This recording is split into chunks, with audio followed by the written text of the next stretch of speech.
Hi friend, welcome to our channel. ఇవాల్టి వీడియోస్లో gas subsidy డబ్బులు మీ బ్యాంక్ అకౌంట్లో క్రెడిట్ అవుతున్నాయా లేదా అనేది ఎలా చెక్ చేసుకోవాలో మనం ఇప్పుడు ఈ వీడియోలనైతే తెలుసుకుందాము. మీరు ఈ వీడియోని ఎక్కడ స్కిప్ చేయకున్నట్ల చివరి వరకు చూడండి, అప్పుడైతే నేను చెప్పేది మీకు అర్థమవుతుంది. అలాగే వీడియో నచ్చితే ఒక లైక్ చేసి ఇంతవరకు మన ఛానల్ సబ్స్క్రైబ్ చేయని వాళ్ళు వెంటనే సబ్స్క్రైబ్ అయితే చేయండి. కింద వీడియో డిస్క్రిప్షన్ బాక్స్లో ఈ వెబ్సైట్ లింక్ ఇవ్వడం అయితే జరిగింది. ఆ లింక్ పైన క్లిక్ చేస్తే పేజీ అనేది ఇలా ఓపెన్ అవుతుంది.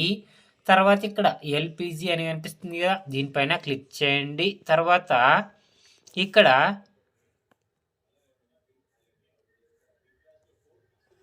సబ్సిడీ రిలేటెడ్ అని కనిపిస్తుందిగా, దీనిపైన క్లిక్ చేయండి.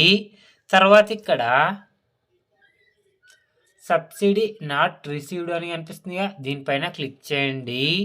తర్వాత ఇక్కడ మీ దగ్గర ఎల్పిజి ఐడి నెంబర్ ఉంటే ఇవ్వండి, లేదా ఎల్పిజి కనెక్షన్ తీసుకునే టైంలోన మీరు ఏ మొబైల్ నెంబర్ ఇచ్చినారో ఆ మొబైల్ నెంబర్ ఇక్కడ ఎంటర్ చేసినా సరిపోతుంది. మొబైల్ నెంబర్ ఇచ్చిన తర్వాత ఇక్కడ సబ్మిట్ పైన క్లిక్ చేయండి. క్లిక్ చేయగానే ఇక్కడైతే చూడండి ఫ్రెండ్స్, ఇక్కడ ఫస్ట్ నేము లాస్ట్ నేము మొబైల్ నెంబర్, తర్వాత ఇక్కడ email ID, address, pin code, తర్వాత ఇక్కడ స్టేటు, డిస్టిక్, ఇక్కడ డిస్ట్రిబ్యూటర్ నేము, తర్వాత ఇక్కడ ఆర్డర్ నెంబర్, ఇక్కడ ఆర్డర్ డేటు, ఇక్కడ డెలివరీ డేటు, ఇక్కడ సబ్సిడీ అమౌంట్ వచ్చేసి ఎంత క్రెడిట్ అయింది అనేది ఇక్కడ చూపించడం జరుగుతుంది.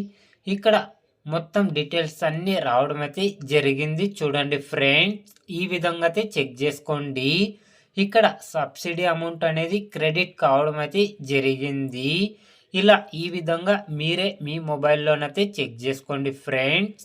గ్యాస్ సబ్సిడీ డబ్బులు మీ బ్యాంక్ ఖాతాలో క్రెడిట్ అవుతున్నాయా లేదా అనేది ఇలా ఈజీగా మీరే మీ మొబైల్లోనైతే చెక్ చేసుకోండి ఫ్రెండ్. గ్యాస్ సబ్సిడీ గురించి ఇంకా మీకు ఏమైనా డౌట్స్ ఉంటే లైక్ చేసి కామెంట్స్ అయితే అడగండి. ప్రతి ఒక్కరికి రిప్లై ఇవ్వడం అయితే జరుగుతుంది friend. Thank you for watching my video.